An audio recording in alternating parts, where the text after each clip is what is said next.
Ang Mati City Councilor Antipuesto, giklaro ang rason sa investigasyon sa dahikan na Bamboo Terminal. Alang sa kumpleto detalye, nananagikan sa Mati City, katropang Vicente Pichon de Fort.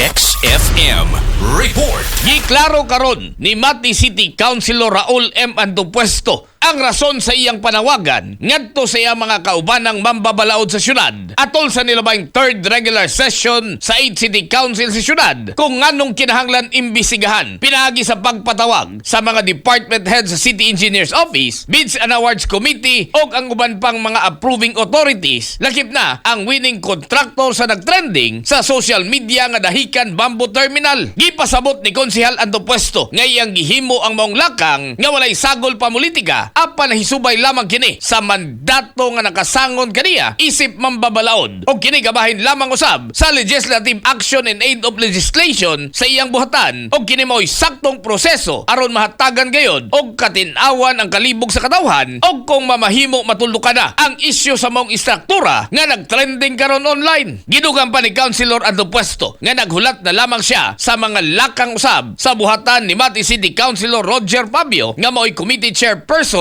sa Committee on Infrastructure nga matod pa padayon pang nangolekta karon sa mga gikinahanglang datos una nini ipatawag ang mga nasambit nga mga personalidad nga buot imbitahan ni Councilor Antipuesto kay hinumdumang nagtrending sa social media ang maong Bamboo Terminal sa dahikan sa dihang gikwestiyon sa daghang netizens ang aktwal nga nahimong istruktura base sa mga hulagway nga na post kung itandi kini sa kadako sa budget nga 6.9 million pesos nga gigahin para sa naasoy nga proyekto. Para kanunay healthy ang atong pamilya, mag-premium D3 na kita. Katropa niyo sa balita gikan sa City of Mati para sa nagahiusang Pilipino, para sa Pilipinas. Kini si katropang Vicente Pichon de Fort, XFM News.